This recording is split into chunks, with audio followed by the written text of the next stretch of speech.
Imagine this, if you will. A close friend of yours walks into class with dark glasses on. It is the start of the day, but they come in 20 minutes late. This friend has been in your life for maybe 7 or more years. You ask your friend to take them off. They shake their head no and seem to be shaking like a leaf. A teacher comes by and tells them to take off the sunglasses. That friend that was in class with you is me. Allow me to give you a small bit of background on myself. I was born on May 2nd, 1997, to a pair of parents that to the world seemed wonderful. I thought my family was great too, till my whole world seemed to get shattered in a matter of a few short seconds. Oh, here, you would go to sleep.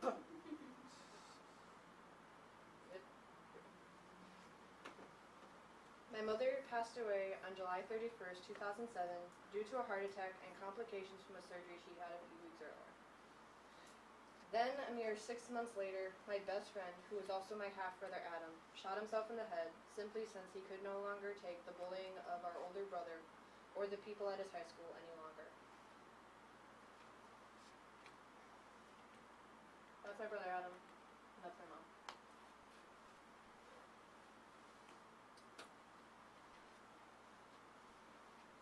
After having lost them, I was now left with just my older brother, Chris, as my father had to go back to work, since now he was the only source of income that our family had. It did not start out too badly between my brother and I. It was just simple sibling rivalry, I guess. Then it started to get worse. It went from just making fun of me, just simply like I looked weird, to calling me names I did not understand. I would walk in the door, he would punch me and call me a bitch, or ground me for being a whore. I was only 11 and had no idea what either of these words meant. I may have had a few friends in middle school, but only one person that I seemed to call my best friend. She was not inherently a bad person and still isn't to this day. She had a bad habit, though, of tearing me down for things I could not control. She told me I was fat. When most of us realize that growing up, we always have like that little bit of pudge that usually evens out when we finish growing. We would start going to her grandmother's house, since her grandmother had exercise equipment there. I would start to feel as if I was getting stronger and not as fat as she made me feel. Then she would point out something else that seemed to be too fat. That whole time caused 3 things to happen inside me. I developed an eating disorder that is defined by the DSM as anorexia nervosa, which simply is both you starve yourself, but also you'll eat and try to get rid of the food that you attempted to eat. I started to pick where there were scabs, where there were cuts that had scabbed over, even where my skin was seemingly perfect, even though I did not feel that there was anything good inside of me. Inside, I thought maybe if I bored holes in my skin, I could drain out the poison that the world had pumped into me. And then the whole ordeal of my life made me entirely want to end it all. I don't know how many of you can actually see this well, but I actually have a mark all around my neck from when I had attempted suicide. Most of the time, I never understood why I never jumped. I would literally stand there, sometimes on my bed, sometimes on a chair, and just think it would be so easy just to fall, end it all, and get out of this world. The anorexia started out innocently enough. I would go from eating a normal amount to just eating less. But then less than normal turned into not at all. Not eating at all turned into my friends trying to get me to eat. But any food I tried to eat, my body would just reject it. I started overeating and then purging, because I felt like I had to be a tiny size when I was still growing. I was only 11 when I started doing this. Then the boring holes in my skin. There were a few times I would take a knife and open a cut or poke a mole on my hand and just watch the blood drip out. Then dry it and hide it so no one would see what my body was doing to itself, because of everything that anyone had put me through. I've honestly been bullied pretty much every day of my life just for being myself. That after I would bleed out, I would try to dry it and try to hide it away as quickly as I could so no one would see what my body was doing to itself. Because of everything that happened so close together, from my mom dying to my brother committing suicide, to my brother abusing me in every way you can imagine. What my brain was doing to itself was very similar to what drugs and alcohol does to someone's brain. It wrecks it entirely. There were, however, 2 people in my life that still to this day, I am very grateful that they saved me. They pulled me from the depths of the sea when all I wanted to do was drown. They slowly gave me food, not enough to make me sick, but enough that I wouldn't starve myself to death.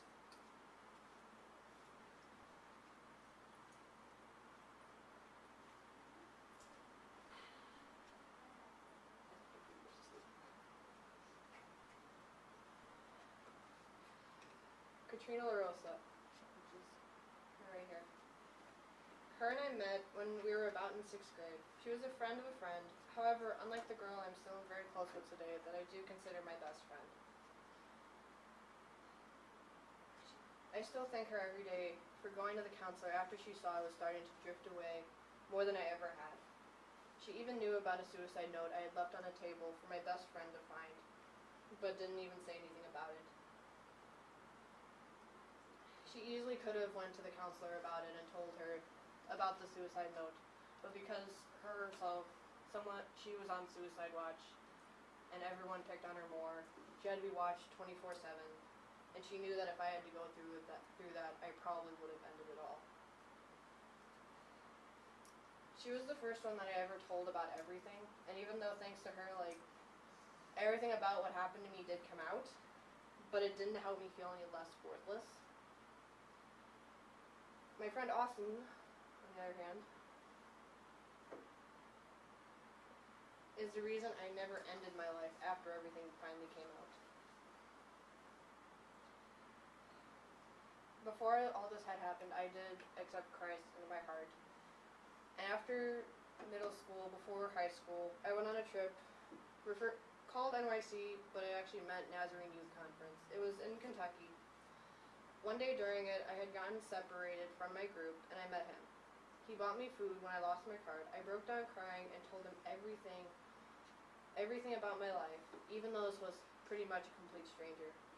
But the crazy thing was, the entire time he was crying too. We both were suicide attempt survivors. In closing, no one asks for this to ever happen to themselves. And not many see what happens after the police are called, if someone reports right away, or what goes on behind closed doors. Certainly, bruises can't be wiped away. They can't easily always be hidden. None of my marks could be seen back then, but could not easily be wiped away. I simply want to challenge and urge you to keep my story in mind the next time you see someone alone or out of the ordinary. The person next to you could be struggling with an eating disorder. The person across from you could be struggling with depression. Violence is something that is in plain sight, but too often goes unnoticed. Remember, at the end of the day, you are never alone.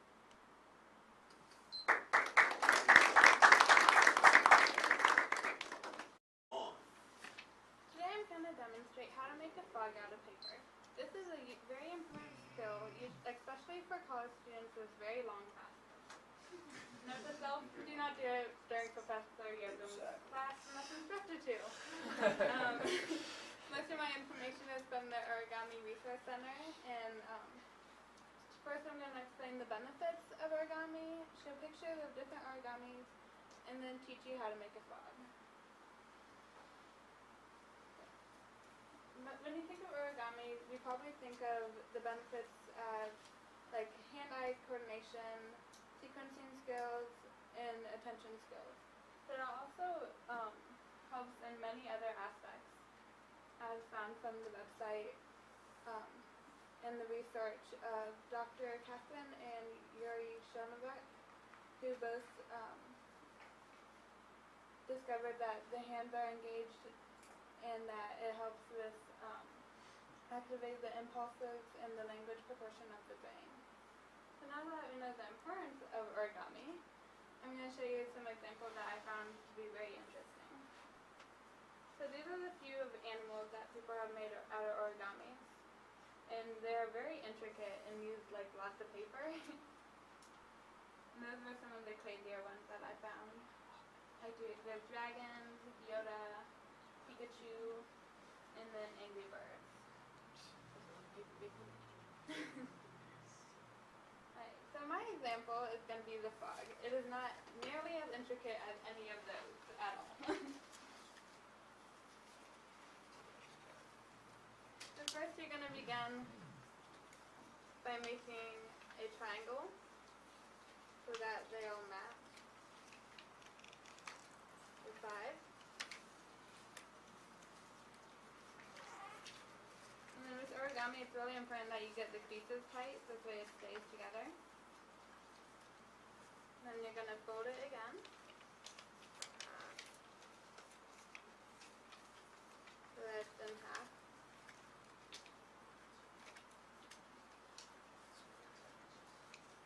And then take the bottom and fold it up. So it kind of looks like a hat.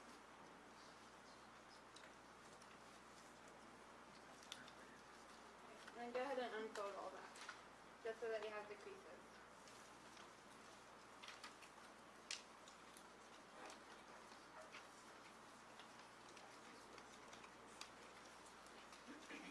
And then you're going to fold it down to that line.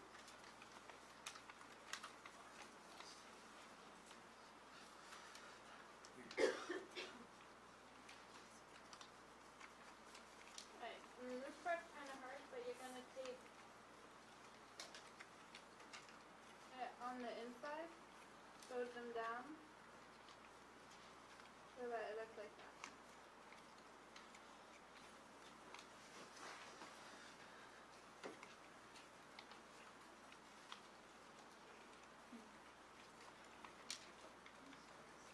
And then once you have it at that point, then bring these up again.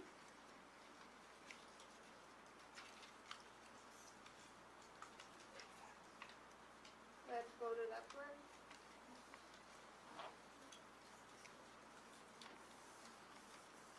Then fold this in.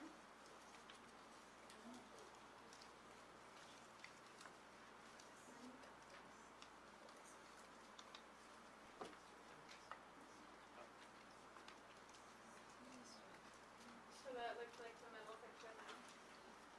And your frog is almost done. You take the bottom and you fold it upwards to that middle half.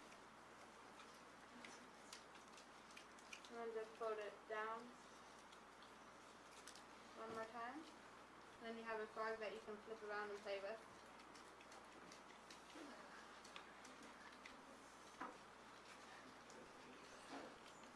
Another thing that origami was used for was to tell stories.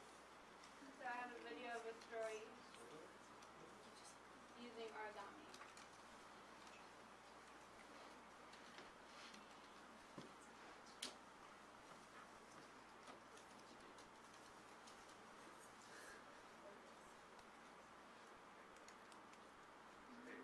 Favorite dreams come true. He'd always wanted to be a sailor and have his own boat. So he started by taking that piece of paper and making himself a hat. It wasn't much, but it was enough. When the hat just wasn't good enough anymore, he took parts of that hat and he made himself a boat.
demonstration gave you a little idea of how to make a frog and how to keep occupied during classes, and that will allow you to have some fun and also kind of helps de-stress a little bit, just playing around with paper. And that opened your eyes to the many uses that origami is used for.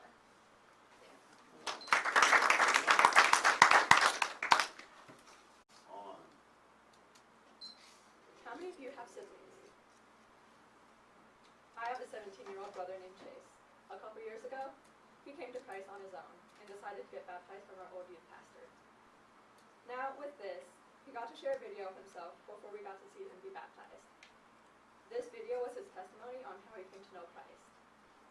Now, I've never cried during a movie, a video, or anything. Yet, this definitely made me tear up. It warms my heart still to think about it. Many of you who have siblings can have an idea of how this affected me, especially because you may feel that way too, or you can at least imagine it. As Christians, many, if not all of you, will be asked to share your personal testimony of how you came to God. This is important because this way non-Christians will get to better understand you. This will also help them connect with you on a more personal level because it shares what you have gone through and how God has changed you and helped you out with that. The information you're receiving is from my personal experiences. Today, I'm first going to talk about how my life was when I was younger. Second, how I received Christ. And third, how my life was and is after accepting Him. My life before Christ was full of very difficult issues for a child, some that I still deal with today. I did grow up in a Christian home, so we were very involved in our church. We went to Awana every Wednesday night, got to play those games and memorize the verses, and just have so much fun and get to connect with our church and community through that. When I was around 3 or 4, I had a head injury. I was at my friend's house, and I was in their pantry, and a pantry shelf fell on my head. So when we went to the doctors about it, they tested me and all, and when we were leaving, they called my mom. They told her to come right back because they saw something that was really rough, like something was wrong. They feared it could be cancer. What ended up happening is I had a brain tumor. I grew up with epilepsy, and I'm going to have it for the rest of my life. I had seizures so often that I pretty much grew up in hospitals. The seizures would either go from grand mal to just something I could go through and just talk right through and not even know I had them. Growing up in the hospitals, I missed school a lot, so I struggled with that. But I would have pretty much every test you can think of, from EKG to just staying overnight because they couldn't tell what was going on. Along with that, I had a pastor, my own youth pastor. He came to me in the hospital one of these days. My mom tells this story all the time when I'm feeling down and just don't know where I should be at this time. What happened was he asked me how I felt about what was going on in my life. And I told him that I was okay with it because I knew having this experience could help me help others with it. And so I know that really shocked all of them and just, I think, lifted a weight off their shoulders because they were worried about how I was taking this. Even with the hospitals and how rough it would be just staying there all the time, I also had fun memories with it. For one, my friend Audrey, she's my best friend, even to this day, she had skipped her school because I had to have an overnight stay in Cincinnati, Ohio, which is about an hour away from where I live. So we got to rent a hotel, and as I had my little funny bunny hat thing on because I had EEG, so I had all the sticky things in my head to test, how I was while doing normal daily activities. So we got to go to the hotel. Even though we couldn't swim, we got to hang out there, and we got to go shopping. And so we just went to all the malls and just had so much fun. This is something that will stick with me forever, because even though I had to go through all the hospitals every day, I still had those memories that I could keep with me forever. Another thing that my life was before Christ was I was very heartbroken when my old youth pastor who came to visit at the hospital, he left. What broke my heart was he was like a second father to me, and he made some mistakes that made him have to leave the church. So that definitely made me question where I was in life and what God was doing, and I really struggled with that. Now that you know a little more about what I went through when I was young, I can tell you more about how I actually came to know God and on my faith. While I struggled getting to know God, helped me realize that the obstacles He gave me can help others. So when I got to get to know God better, He just gave me peace of mind. I was struggling so much through all this because, again, you're a child and you're having to go to the hospitals all the time. You don't know what's wrong with you. So He got to help me with that. He also gave me encouragement. Going back to the part where I talked about how I could help others, this mother who was from our church came to me and asked, could you talk to my daughter Elizabeth? She's going through the same thing you did. So I got to talk to Elizabeth, get to know what she was going through, and help her with the questions she had. How do I deal with this? What can I do with this? How is it going to affect me in my later life? So we got to spend time and just talk about that, and I just got to encourage her and give her a peace of mind too, saying, it's going to be okay. God's going to help you through this, and you'll be able to share it with others and just give them the encouragement they need to. It also helped my family come together. With all that was going on, it brought us closer because we were all just praying over these things. As I got older too, during junior year of high school, I got more medical issues. For instance, I was in honors math class. I started losing my memories. And another part was that I grew up around my grandma because she lived very close to us, so over the years we'd always go to her house. Well, my friend and I were going to her house one time, and I completely blanked out on where she lived. We ended up getting lost. When we went to my oncologist, he said my brain injury was getting worse. After they took the tests, my short-term bruising has gone into my long-term, and there is nothing they can do about it because it's never happened before. I also realized that I had thyroid issues. So I was getting a blood test drawn one time, and they realized that something was off. My thyroid is completely dead and will never get better, so I have to take medication for that for the rest of my life. They do not know when this happened, but they're guessing a couple years ago when I started getting depression. That is something that comes along with thyroid, that is a symptom of your thyroid being ruined. To this day, looking back, I realize all that He's done for me and how He's changed my life. Even through all this, He has stuck with me and just helped me with all the different obstacles I've been going through. And getting to know God has helped me change for the better. Once again, the mission trips like Haiti. I've also been to New Orleans and New York, and just seeing how others live makes me realize that even though I have all these problems, I am still so blessed to have the family I do and the place where I live. Because some of these people don't even have that. And it also changed my attitude and outlook on life. The fruits of the Spirit: love, joy, peace, patience. Still struggle with patience. And I've been praying to God for that because I think that's just something I'm always going to struggle with. I always want to get stuff done right then. He's also helped with me with my motivation. I've been wanting to get to know God better, and I have wanted to show His love to others and show what He has done for me. And even though I still struggle with knowing Him better, I know that one day I'll get there, especially when I go up to heaven and get to worship Him. In conclusion, getting to come to know God and what He is and what He does for me and others was a life-changing experience. Today we have looked at how I came to know God, by seeing how I was before I knew Him, how I was able to receive Him in my heart, and how my life has changed now that God is the center of it. So, think about your life. How do you think it could help someone else come to know God better? I hope with me sharing my testimony, it has given you courage to go out and do the same, because you never know whose life you will change for the better because of it.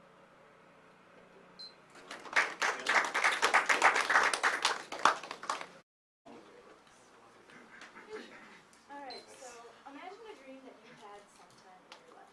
Now, how did that dream turn out? It might just be me, but most of my dreams end negatively, or not necessarily negatively, but they leave me unsatisfied with the ending. Now think how awesome it would be to be able to control your dreams. And lucid dreaming is just that.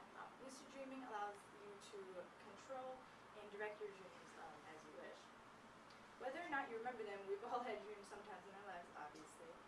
And not only can lucid dreaming be fun, but it can also have very practical benefits. Though I have had lucid dreams in the past, the majority of this information comes from sources that are aimed towards the begin in lucid dreaming. These sources include Psychology Today and DreamStudies.org. First, I will take you through a popular specific set of steps used to induce lucid dreaming, and then I'll walk you through many popular techniques. And lastly, I will explain the practical benefits that come along with lucid dreaming.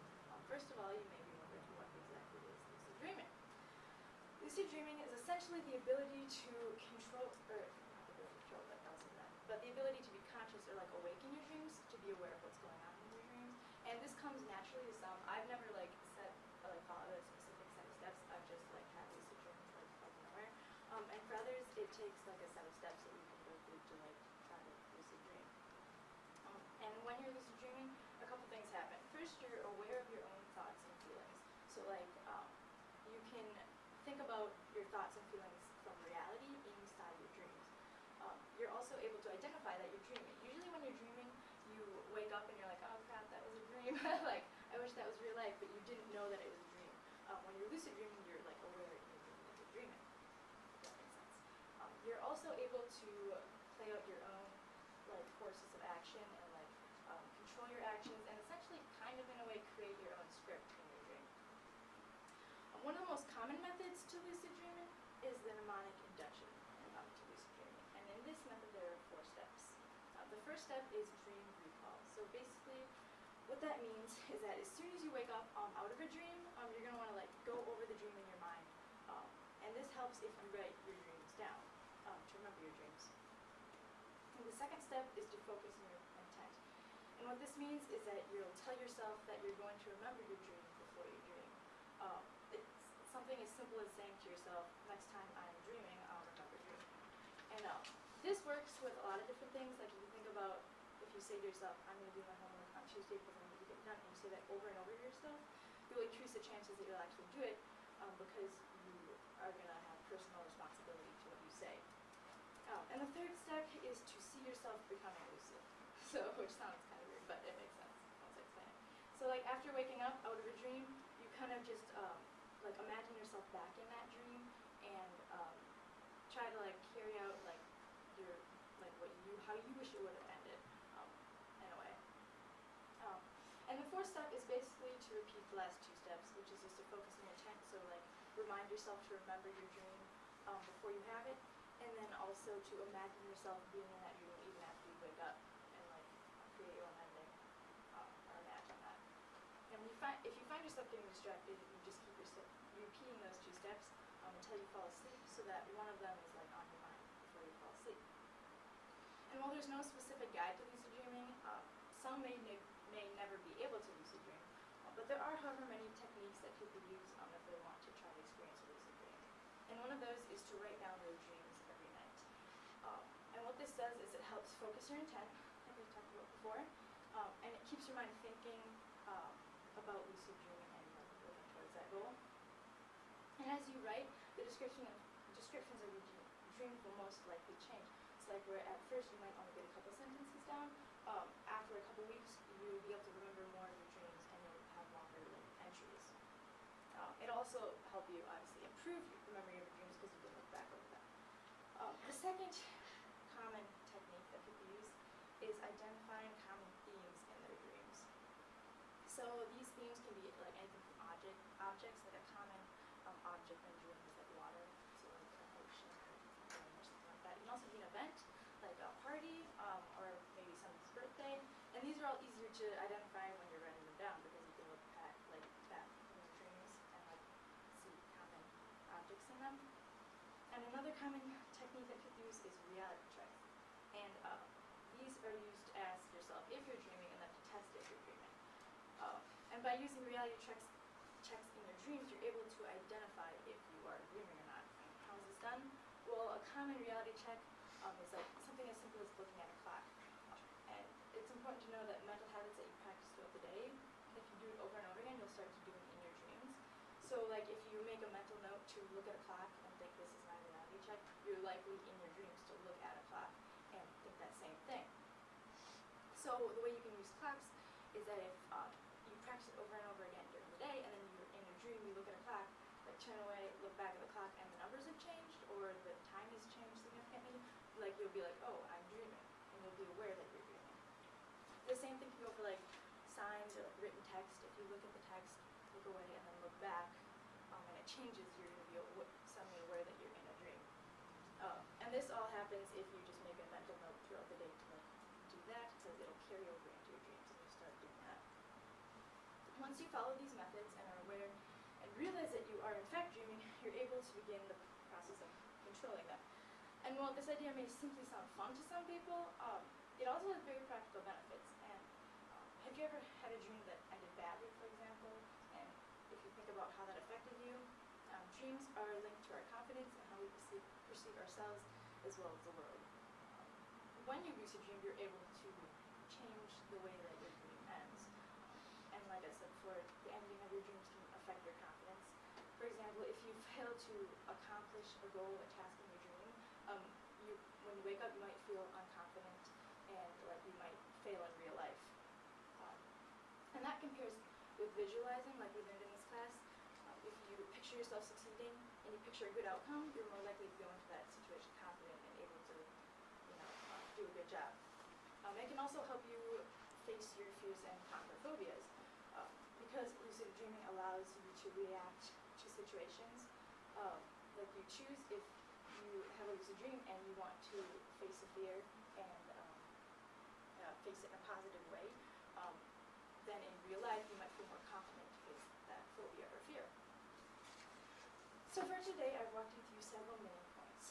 First, I introduced you to a popular method of how to lucid dream. Then I walked you through some more frequently used and basic techniques. And lastly, I explained the practical and beneficial uses of lucid dreaming. When most people think of lucid dreaming, they think of it simply being fun, like fun to try. However, it is really important to understand that there are useful and positive ways that we can use lucid dreaming in our everyday lives. Thank you.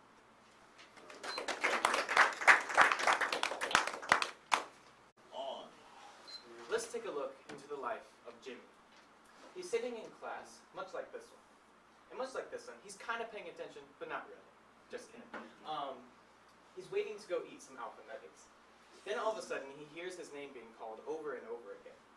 He realizes that his prof in the entire class is staring at him. Then he realizes, oh, I've just been asked to talk about what we're talking about today. This scenario, or something like it, is going to happen to you, if it hasn't already. How can you prepare for this situation? Thankfully, there is a technique that you can implement in your life to enable you to be able to speak at a moment's notice, to groups, and with little to no preparation. How is that possible, you may ask? Well, let me show you. The technique I speak of is impromptu speaking. Today, we will examine what impromptu speaking is, the ingredients for a good impromptu speech, and finally, how you can apply this technique into your life. My sources come from my 3 years of experience with impromptu speaking, where I placed 7th nationally in my league, my speech coach, and the Cambridge English Dictionary. First, let's look at what impromptu speech is. The definition of impromptu by the Cambridge English Dictionary is without earlier planning or preparation, as in an impromptu speech. Thus, an impromptu speech is a speech that you give without preparing for it or planning to happen to take place.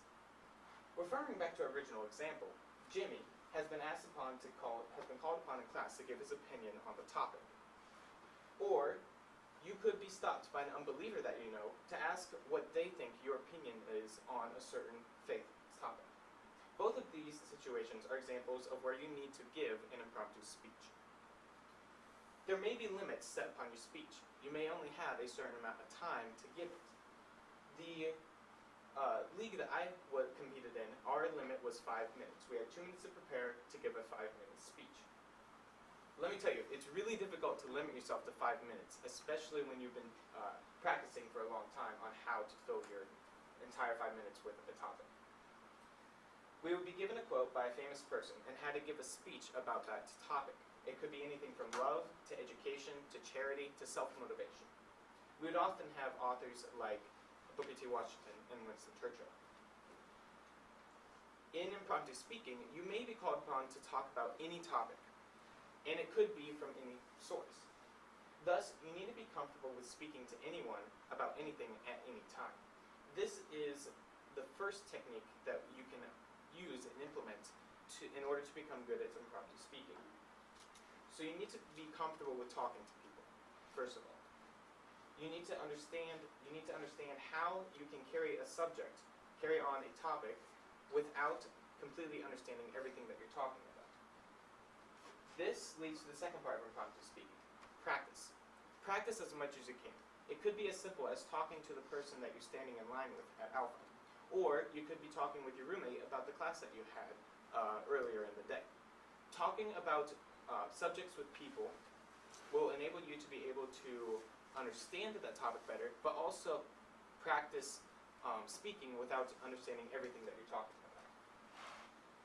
Lastly, the last attitude or belief that you should implement in your life to be good at impromptu speaking is confidence. If you're confident about what you're talking about, then the audience that you're speaking to is much more likely to listen to you and accept your credibility than if you were seemingly not confident enough. If you act like, it may be like this may happen, or then your audience is less likely to believe you. Whereas if you say, this is what happens, and this is how the situation should occur, then they're more likely to believe you. Oh, he's confident. He knows what he's talking about. So those are some attitudes and habits you can cultivate in your life in order to be prepared to give an impromptu speech. But what about the actual speech itself? What makes a good impromptu speech? First of all, you need to remember to be concise. My speech coach, Nick Isley, told me once, "You aren't being asked to filibuster Congress. Keep it short, stupid." Remember the KISS acronym? That's what he was implementing there. Remember to keep it short. You don't want to take up 20 minutes of a class time.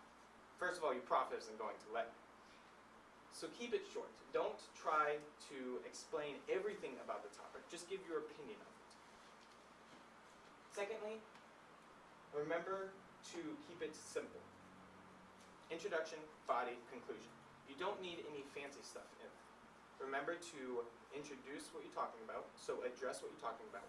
For example, if you are asked upon in class to talk about the Aztecs being invaded by the Spaniards, first say, well, what I think about the Aztecs being invaded by the Spaniards. And then you say what your beliefs are on the topic. And then at the end, you recap with everything that you just said in your conclusion. So keep it simple. Don't do any fancy stuff. Lastly, remember to breathe. When you're called upon to speak to an audience, you will be nervous. I'm really nervous right now myself. But you have to remember to breathe. And take that nervousness and put it into enthusiasm for your topic. This will help your speech incredibly, as well as make it more enjoyable for you and the audience. So now we know more about how to give a good impromptu speech.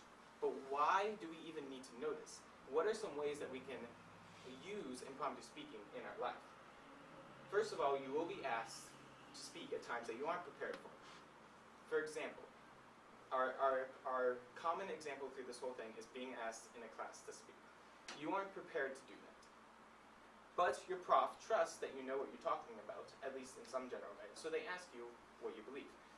And you can apply your techniques with impromptu speaking in order to do well. Secondly, you need these skills to witness and give a defense for your faith. You're much more able to defend your faith and witness to an unbeliever if you have practiced impromptu speaking, because you aren't always going to know when you're going to witness to someone. It could be that you are stopped in the middle of the street by a random stranger and asked about your beliefs. That may happen, and at that time you need to be able to understand what you're talking about and give a good defense of your faith. So in conclusion, we have examined what impromptu speech is. We have looked at some techniques that you can do in order to give a good impromptu speech. First of all, you need to be comfortable with being largely ignorant about the topic. But you have to remember to keep it short and have a simple outline. You aren't filibustering Congress, so don't waste time. Lastly, remember to breathe and turn your nervousness into enthusiasm. I hope today I've equipped you with some ability to start understanding what impromptu speaking is and how to do it better. I know Prof. Yocum would love to be able to have a few more people in his class that goes into the subject in a lot more detail.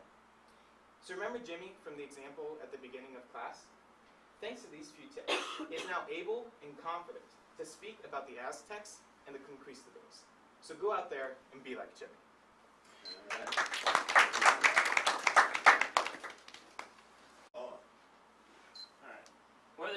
sports or not, most of us have dealt with a sprained ankle or rolled ankle. Many of us, however, it does occur while playing sports, and we all understand that the frustration it causes while on the field.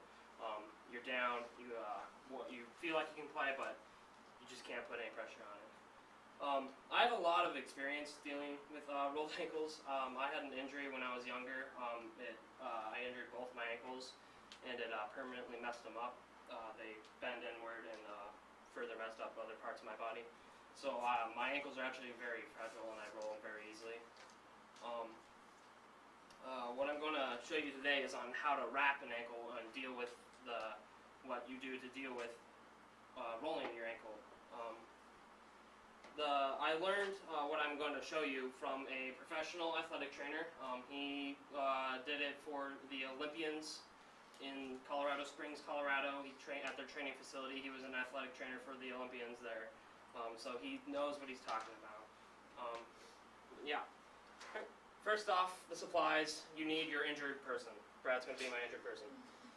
And then you're going to need pre-wrap. It's not necessary, but I'm sure Brad will appreciate me not taping his leg and then tearing it off. So you need pre-wrap. And then, of course, the athletic tape. You need to actually do the supporting. Right. First off, when you do pre-wrap, you can start from the bottom of the foot or the top. Keep your foot up like that. Up on the shin. But you want to start, and you want to get a nice tight wrap and overlap it. You don't want to have, you don't want to fold it. So if you fold it, you want to probably restart. You go all the way down.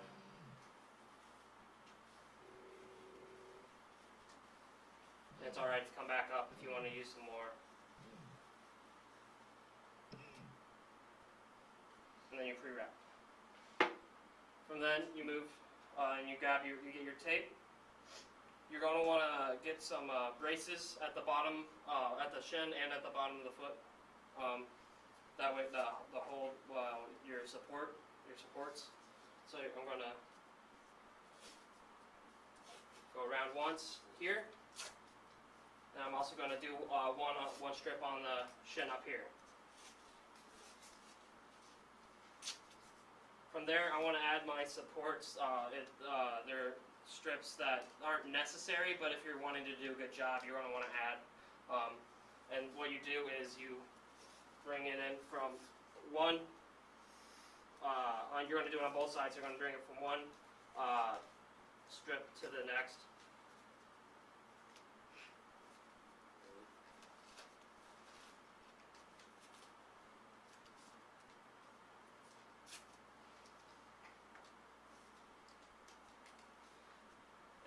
Get it on both sides. And this just adds support to the ankle.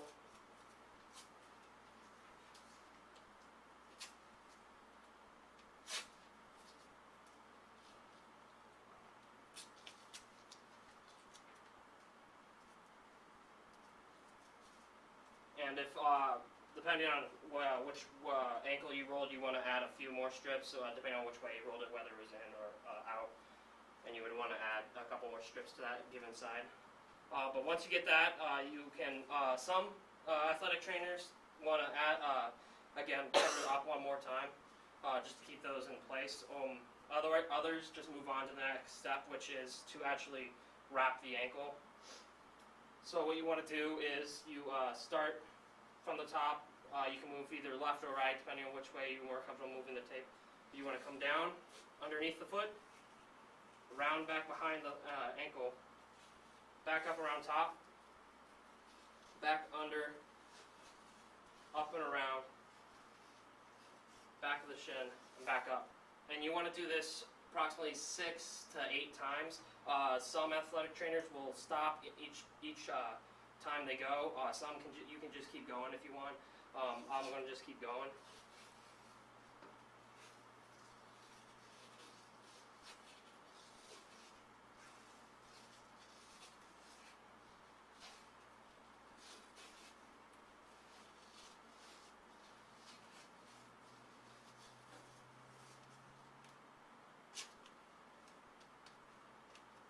And after each tape, you want to smooth it out a little bit, and you want to get make sure it's all laid down. It's tight. All right. Then from there, you want to move on to you want to actually cover it up. You want to cover up all the rest of it. So you'll just from here you'll wrap, and you'll go around.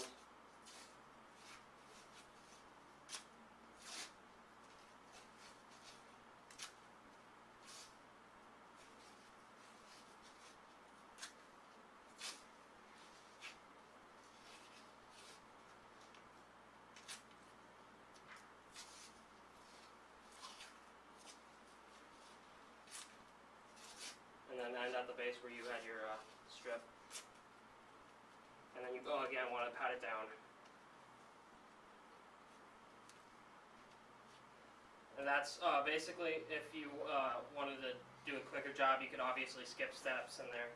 You could add more. You could add more strips to support the ankle, and that's basically how you do it. So now next time you know.